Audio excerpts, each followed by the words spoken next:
How do I pick up the pieces of my life? You're thinking, my life has gone to pieces. I really felt like this when I was about 18 years old, 18, 19. I felt my life was destroyed. There were many times in my life that I felt it was destroyed. Then I find out I woke up the next day. Have you ever felt like you would go to sleep and not wake up the next day?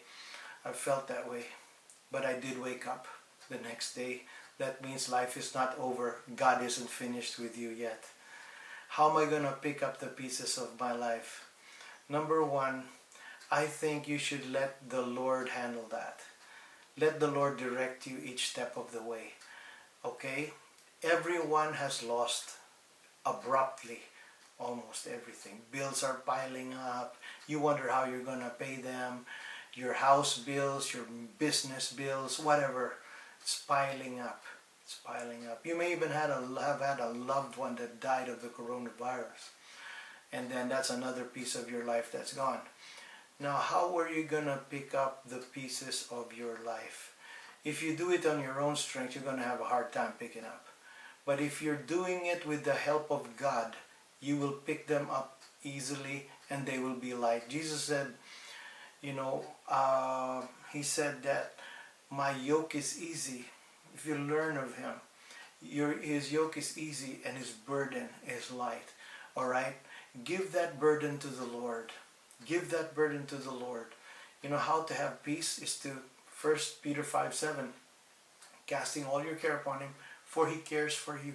Then he's going to direct you to pick up one piece after another after this, and it's going to be light every time you pick it up, and his blessing will be there. It's going to come out well. This is a time where you need to evaluate your disobedience and to evaluate your obedience. Get obedient. It's never too late to get obedient. There's never a wrong time to get obedient. Get obedient. Have you been fighting with your pastor? You're fighting him in your spirit while he's preaching? Stop that. And consider, he may be talking to me about the right things.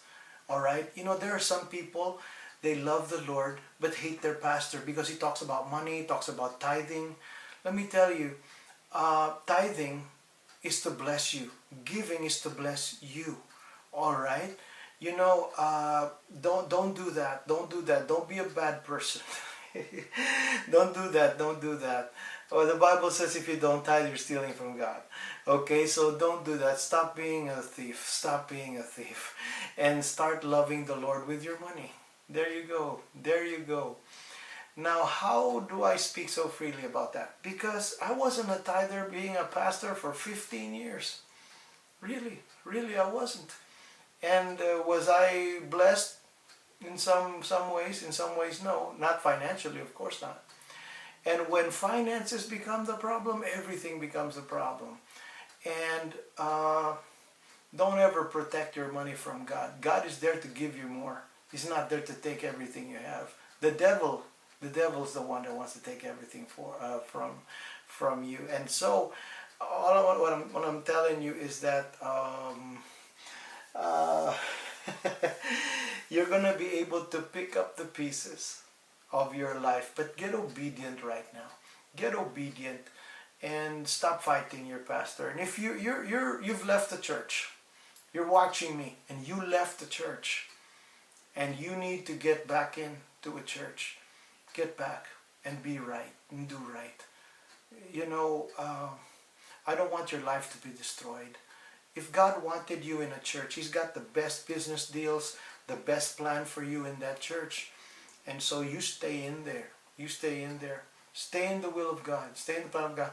The plan of God is the safest place you can be. And in the plan of God, you will pick up every piece of your life. And you will not only have it all back, but you'll have more.